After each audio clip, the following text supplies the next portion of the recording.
Bonjour à tous, je m'appelle Chiara Sacchi, je suis pédiatre. On va aborder aujourd'hui un thème très important chez les enfants, c'est-à-dire la malnutrition aiguë. Alors, la malnutrition aiguë sévère est définie par la présence d'édème de pied ou par une émanchation sévère, définie à savoir par un rapport poids-taille inférieur à -3 t ou par un périmètre brachial inférieur à 115 mm. La malnutrition, c'est le résultat d'une insuffisance d'apport en énergie, graisse, protéines pour couvrir les besoins d'un individu et c'est plus fréquent et plus grave chez un enfant, chez un nourrisson. Les principaux éléments de diagnostic sont les suivants. Donc, les rapports poids-taille inférieurement 3, on a déjà parlé, et ça indiqué l'émarchation. Le périmètre brachial inférieur à 50 qui doit être mesuré à mi-hauteur. Et la présence d'édème de pied qui va indiquer la présence d'un tableau très grave appelé quasi-hardcore. On va en parler plus tard. On peut voir qu'il y a différents niveaux de sévérité. Il y a le rapport poids-taille et le périmètre brachial. Le rapport poids-taille vient utilisé pour évaluer la malnutrition chronique, mais cette altération n'implique pas nécessairement la hospitalisation. Pourtant, l'émanciation évoque un tableau aigu et comporte la prise en charge immédiate de l'enfant dans un hôpital. L'évaluation initiale par l'identification de l'état du patient, la présence de l'appétit et la présence des complications médicales nous guide vers la typologie de la prise en charge. En fait, si un enfant présente en malnutrition aiguë sévère avec la perte de l'appétit, donc un test de l'appétit négatif et une complication médicale quelle qu'elle soit, doit être hospitalisé. Par contre, s'il y a un bon appétit et qui ne présente pas de complications médicales, peut être pris en charge en ambulatoire. Tout d'abord, il faut faire une évaluation à la recherche des signes généraux et des dangers et des signes d'urgence. À l'anamnèse, il faut recueillir différentes informations, la prise alimentaire et la prise liquide récent, les régimes alimentaires habituels, si l'enfant est allaité ou soin, la durée et la fréquence de la diarrhée, et le type de la diarrhée, s'il est aqueuse ou sanglante, s'il y a des vomissements, s'il y a de l'appétit. L'environnement familial. Et il faut rechercher des signes des infections et des complications, notamment les contages tuberculeux. Donc, s'il y a de la toux pour une période supérieure à 2 semaines, s'il y a eu un contact récent avec un malade atteint de rougeole ou une infection de VIH. À l'examen général, on va rechercher les signes suivants, surtout et en premier lieu les signes d'état de choc, donc si l'enfant est léthargique ou inconscient, s'il a les mains froides, un temps de recoloration cutanée supérieur à 3 secondes, les pouls fiables et rapides qui vont indiquer une hypovolémie, ou si la tension artérielle est fiable, et celui c'est un signe très très tardif, donc pas trop souvent chez un enfant, mais si la présence indique un tableau très grave. Les signes de déshydratation, les pâleurs palmaires prononcées, on va voir après que chez un enfant malnutri, l'anémie est très fréquente. La présence des dents bilatéraux en recherchant les signes de Gobet, on va en parler plus tard, mais c'est un implant creuse persistant après la pression du doigt sur un édème. Pour quelques secondes, il va indiquer les gonflements liquides. La présence de signes oculaires d'une carence en vitamine A.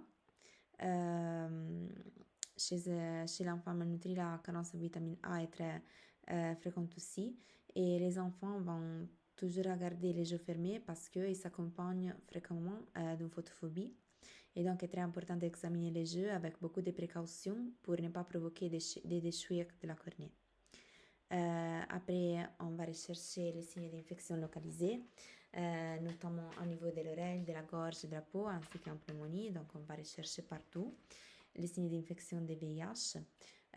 On va détecter la température, donc rechercher s'il y a de la fièvre, même si chez les enfants malnutris est plutôt fréquent l'hypothermie parce qu'ils n'ont pas de lymphocytes, ils sont immunodéprimés à cause de la carence globale des micronutriments et des énergies.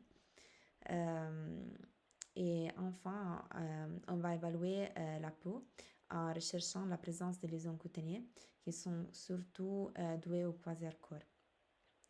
Derrière, mais pas pour importance, les tests de l'appétit. Déterminer si l'enfant a de l'appétit en lui donnant des aliments thérapeutiques prêts à l'emploi. On va lui appeler ATPE. Le test de l'appétit est très important parce qu'il nous donne des informations sur la possibilité de repose à la thérapie. Et donc, c'est une chose qui doit être toujours présente dans notre évaluation initiale.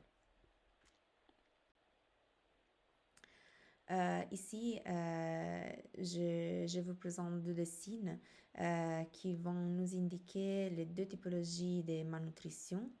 À gauche, il y a un enfant avec une émaciation sévère dans un tableau de marasme. À droite, on va voir un enfant avec un quasi-score. Donc, ils sont différents en termes cliniques et des pronostics.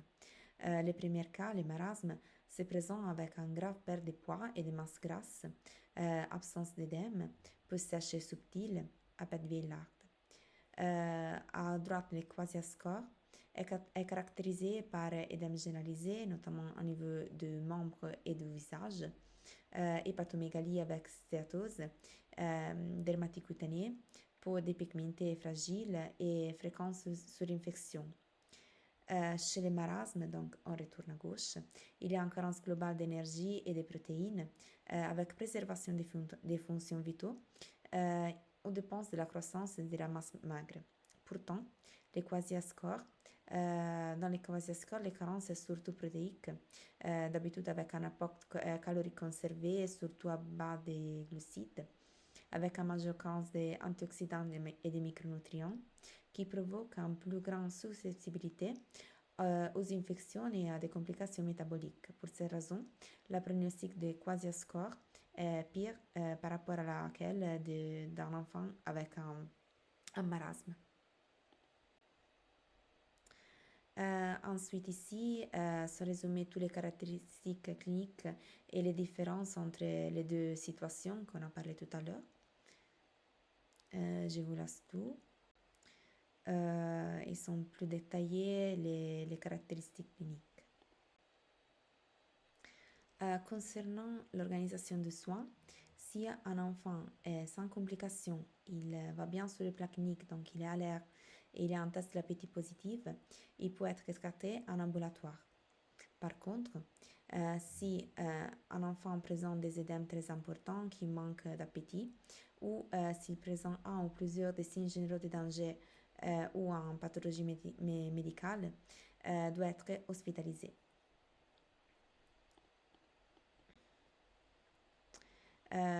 Donc, toujours hospitaliser un enfant qui a des édèmes. Ici, on peut voir les tests de Gobet dont on a parlé tout à l'heure. S'il ne mange pas, donc s'il y a un test de l'appétit négatif, ou s'il a des autres complications sévères, vomissement, état de choc, bien sûr, altération de la conscience, hypoglycémie, mais on va parler après. Donc ici, il y a juste une liste d'avoir bien en tête pour pouvoir reconnaître facilement un enfant qui mérite d'attention et d'une prise en charge en hôpital. Lorsque la mission de l'hôpital, il faut séparer l'enfant des enfants contagieux parce qu'on a dit qu'ils sont plus susceptibles à des infections. Garder l'enfant dans un ambiance chaud, faire une prise en charge nutritionnelle systématiquement avec une alimentation régulière de l'enfant de jour comme de nuit et le surveiller en permanence et enregistrant toujours les poids et les mesures anthropométriques. La prise en charge de l'enfant est globale. Pendant les premiers jours, on va se concentrer sur les complications plus aiguës, donc l'hypothermie, l'hypoglycémie, la déshydratation, ainsi comme les complications comme les infections. Et on va commencer l'alimentation qui va être échangée après sur la base de la repose de l'enfant à la nutrition. Une fois superée la première phase aiguë, la stimulation sensorielle sera valorisée et la typologie de l'alimentation sera changée en fonction de la tolérance de l'enfant et de la carence des micronutriments. On commence à parler de la thérapie de l'enfant malnutri, c'est-à-dire la nutrition. La thérapie principale chez un enfant malnutri est la réalimentation qui doit être progressive en respectant 3 phases. La première se pose comme objectif de restaurer les fonctions métaboliques et traiter les complications médicales. La nutrition proposée chez un enfant malnutri, elle est résumable et un nom tiré de l'anglais Rehydration Solution for Malnutrition ou les F75. Ils sont des aliments spécifiques pour les enfants malnutris. Il faut toujours surveiller la quantité des aliments proposés et la quantité restante, les vomissements, la fréquence et la constance des sels et les poids quotidiens. La première phase doit être faite en hôpital, bien sûr. Il dure normalement entre 1 et 3 jours, ou pire, en semaine. Et voilà. Donc, on a dit, pendant la première phase, il faut alimenter de façon systématique tous les 2-3 jours. Et on peut voir dans ces petits tableaux la quantité exacte des calories, des protéines et des liquides qu'il faut amener à l'enfant dans les premiers jours de prise en charge. On sait que l'enfant attend la phase de récupération si on note les retours de l'appétit, s'il y a aucun épisode d'hypoglycémie et on note la diminution ou la disparition des édèmes. Donc, on a bien fait notre travail. La deuxième phase est laquelle des transitions, dont on change et augmente graduellement l'alimentation. En fonction de la tolérance, il faut passer progressivement en 2-3 jours de la préparation de démarrage F75 à la préparation de rattrapage F100 ou à des aliments ATPE, donc pour rappeler aliments thérapeutiques prêts à l'emploi, ou RUTF, Ready to Use Therapeutic Food en anglais. L'objectif de la deuxième phase, c'est de s'assurer que l'enfant tolère une augmentation graduelle et douce de l'alimentation et doit être toujours fait comme la première phase à l'hôpital et il dure normalement entre 1 et 3 jours. En cas d'utilisation du lait F100, il faut remplacer la préparation initiale F75 d'une quantité égale de préparation de rattrapage F100 pendant 2 jours et après on va augmenter doucement tous les repas de 10 ml jusqu'à ce que l'enfant lasse. L'enfant normalement se régule tout seul et il va commencer à lasser la nourriture dès que l'apport se situe autour de 200 ml par jour. Après ces périodes de transition, il faut progressivement donner des quantités illimitées de repas parce qu'on a dit qu'il va se limiter tout seul. Et en cas d'utilisation des ATPE, il faut commencer par des repas petits mais réguliers avec des ATPE et encourager l'enfant à manger souvent, au début 8 repas par jour et plus tard 5-6 repas par jour. Au cours de la phase de transition, il faut toujours noter si l'enfant arrive à manger tous les repas. Dans un cas négatif, il faut compléter les repas avec des préparations F75 jusqu'à qu'il puisse manger un repas complet de ATPE. Si l'enfant est encore allaité aux soins, très important de commencer pour l'alimentation aux soins et après proposer la TPE. On peut considérer la moitié des repas comme un huile. S'il mange moins de la moitié des ATPE, il faut retourner derrière et donc donner pour 1-2 jours seulement la préparation F75 et après ce moment recommencer avec les ATPE. Bien évidemment, j'ai pas dit ça, mais c'est très important de se nettoyer bien les mains et de créer un environnement paisible où nourrir l'enfant. Donc, ici, on est dans la troisième phase, on attend la troisième phase de réalimentation, où l'enfant arrive à manger et commence à rattraper la croissance et son poids normal. À la phase de transition, référer l'enfant pour une récupération en ambulatoire ou à un programme communautaire d'alimentation. Donc, on change l'ambiance.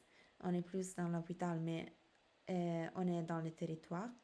Et on donne toujours des aliments spécifiques pour l'enfant malnutri, donc toujours les ATPE. La troisième phase consiste en observer la stabilisation de la croissance de l'enfant. Après les périodes de transition, évaluer l'évolution et en calculant le taux de prise de poids. Donc, il faut peser toujours l'enfant dans les mêmes conditions le matin avant de l'alimenter et reporter les poids sur un courbure. Il faut calculer la prise de poids tous les 3 jours et on sait que la prise de poids est optimale si elle est supérieure à 10 grammes kilo par jour et donc là l'enfant va bien. Si la prise de poids est inférieure à 100 grammes kilo par jour, donc on va dire que la prise de poids est fiable ou modérée, entre 5 et 10. Il faut réévaluer l'enfant pour regarder s'il ne prend pas bien les repas ou si il a une complication. Donc on ira dépister la présence des infections ou des autres complications qui peuvent être présentes. On va maintenant se concentrer sur la prise en charge des complications. Les complications qui doivent être considérées immédiatement chez un enfant malnutri qui attend les services d'urgence sont l'hypoglycémie, l'hypothermie, les infections et la déshydratation. Notamment les premières 3 sont toujours liées et il faut les traiter ensemble. On commence par l'hypoglycémie. Tous les enfants présentant une malnutrition sévère sont à risque d'hypoglycémie. Donc, il faut mesurer la glycémie dès que possible au travers la ponction au bois des doigts ou les talons en utilisant les dextrosticks.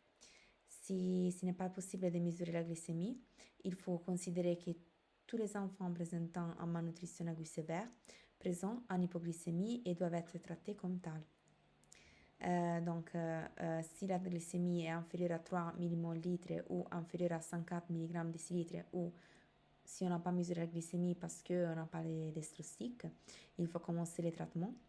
On préfère normalement la voie orale, donc si l'enfant est conscient, bien sûr, on donne 50 ml de solution glucosée 10% ou de sucre ordinaire par bouche ou pour sonde nasogastrique. Après, on commencera à donner la solution F75 et on commencera à alimenter l'enfant tous les 2-3 heures, de jour comme de nuit, comme on a vu tout à l'heure chez la première phase de réalimentation. Bien sûr, si on est dans un état très grave ou de choc, on va choisir la voie parentérale pour traiter l'hypoglycémie en donnant solution glucosée 10% toujours à raison de 5 ml kg. Il faut surveiller toujours un enfant qui a eu une hypoglycémie. Donc, si la glycémie initiale était basse, faire une nouvelle mesure de glycémie au bout de 30 minutes. Ou même si la glycémie chute en dessous des 3 mmol, renouveler l'administration de solutions glucosées ou de sucre ordinaire pour voie orale. Après la stabilisation de la glycémie, continuer la surveillance tous les 2-3 heures. L'hypoglycémie doit être prévenue aussi. Donc, chez un enfant malnutri, commencer immédiatement d'alimenter l'enfant, à lui donner à manger tous les 2-3 heures et surveiller l'apparition de dissension abdominale dans la phase aiguë, surtout dans la première phase surtout. La deuxième complication dont on va parler est l'hypothermie. L'hypothermie est très fréquente chez les enfants malnutris et elle indique souvent la présence d'une hypoglycémie ou d'une infection grave. Dès que l'enfant arrive chez les services d'urgence, il faut toujours mesurer la température. Si elle est inférieure à 35 degrés, il faut la traiter. Comme on a vu par l'hypoglycémie, ce n'est pas possible de mesurer la température. Il faut procéder comme s'il y a une hypothermie et après faire une surveillance serrée tous les 2 heures. Il faut garder l'enfant chez un ambiance chaud, bien vêtu et dans un ambiance à l'abri de courants d'air. Est très important chez les enfants de couvrir la tête avec un bonnet parce que on va prévenir ainsi la dispersion de chaleur et favoriser les contacts peau à peau avec la mère.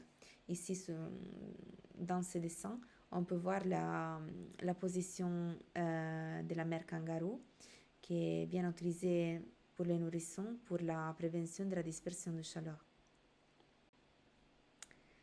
On parle maintenant des infections. En cas de malnutrition aiguë sévère, les signes communs d'infection peuvent être absents. Donc, peut-être qu'on ne trouve pas de la fièvre, mais des signes d'infection peut-être qu'on peut retrouver sont l'hypoglycémie et l'hypothermie.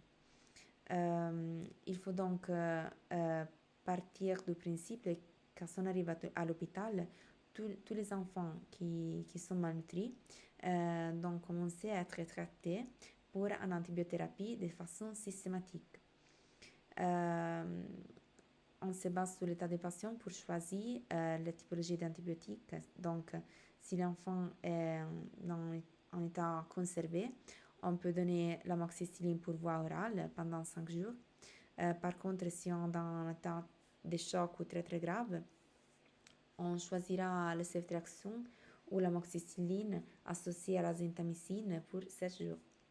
En plus, on administrera un vaccin antirougeoleux si l'enfant est âgé de moins de 6 mois ou s'il n'est pas été vacciné avant l'âge de 9 mois. Et on remettra cependant la vaccination à plus tard si l'enfant est en état de choc. On parle maintenant de la déshydratation. La déshydratation résulte d'un perte excessive d'eau et des électrolytes par l'organisme. S'il est prolongé, la déshydratation peut compromettre la perfusion tissutale et entraîner un état de choc. Donc, on peut nous amener dans une situation très grave. Les signes cliniques de déshydratation sont résumés ici. La conscience, la soif, la diurèse, la diarrhée, la perte de poids doivent être analysées et évaluées chez un enfant malnutri pour lui classifier sur la base de la déshydratation. On parle de la déshydratation comme complication aiguë.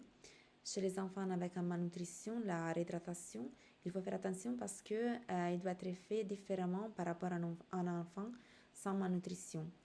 La voie parentérale ne doit pas être utilisée pour la réhydratation, sauf en cas de choc. Et l'enfant doit être réhydraté lentement, soit par bouche, soit par sonde nasogastrique dans l'état conservé, en utilisant une solution de réhydratation orale spéciale pour les enfants présentant une malnutrition. La solution standard de SRO de l'OMS, en fait, contient une grande quantité de sodium et elle est pauvre de potassium, ce qui ne convient pas à un enfant présentant une malnutrition sévère. À la place, il faut lui donner une solution de réhydratation conçue spécialement pour les cas de malnutrition. Elle s'appelle Resomal. Et voilà. Si l'enfant est dans un état très grave de choc, il faut favoriser l'administration des liquides par voie parentérale en utilisant du Ringer lactate avec une solution de dextrose 100%. En cas d'absence de Resomal, est possible de la créer en partant du SRO ou des solutions concentrées des électrolytes. Ici, je vous apporte toutes les instructions pour la création des Resomal.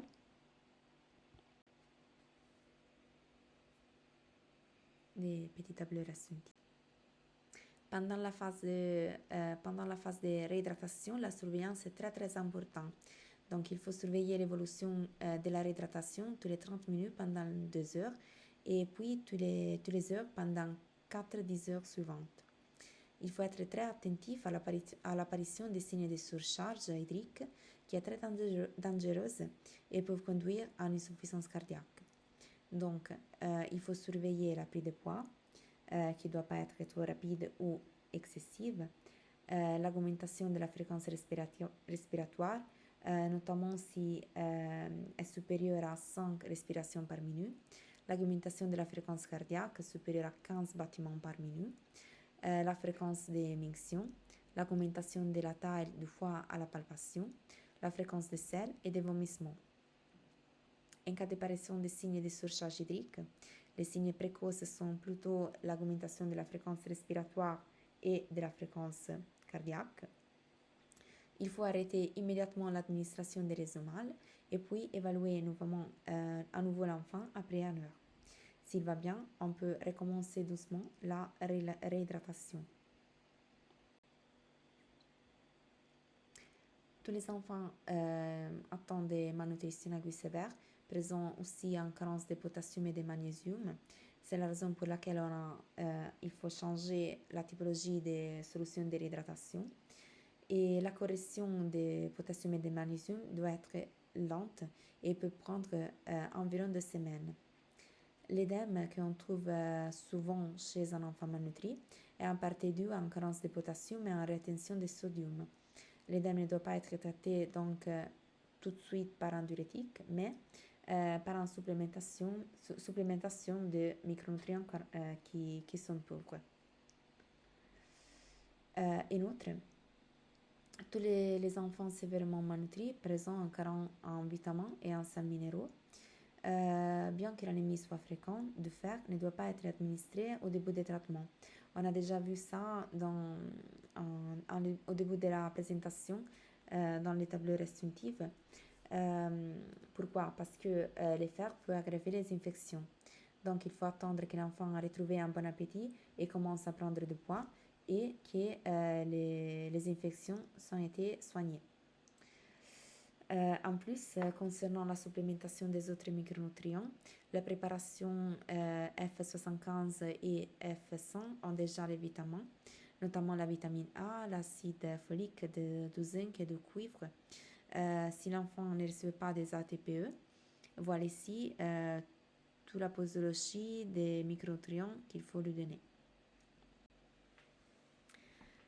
On parle maintenant des pathologies associées qui doivent être recherchées pendant l'examination clinique au début de la prise en charge. Donc, les problèmes oculaires sont souvent doués à la carence en vitamine A. On parle de xérophthalmie, donc une sécheresse oculaire qui peut être extrême et qui va amener à des lésions de la cornée ou des taches de biteau qui sont très caractéristiques. Ils sont doués à la carence, en hyperkératose. Et il peut amener à la cécité aussi. Et la photophobie. La photophobie est un élément de suspicion. On a déjà dit que les enfants malnutris gardent toujours ou souvent les yeux fermés parce que ils sont ennuyés par la lumière. Donc c'est un signe de suspicion. Et il faut penser à la vitamine A, dépister en carence de vitamine A et dans ce cas, administrer la vitamine A pour traiter le problème oculaire. La malnutrition aiguë sévère est souvent liée à l'anémie sévère. L'enfant ne doit pas être traité toujours.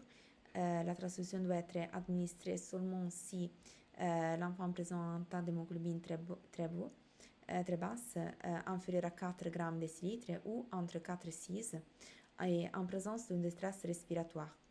En plus, il faut faire attention à la volume et la vitesse des transfusions qui doit être fait plus lentement et en surveillant toujours les signes de surcharge hydrique. Chez un enfant malnutri, on trouve souvent des lésions cutanées, notamment chez un enfant présentant les kwashiorkor.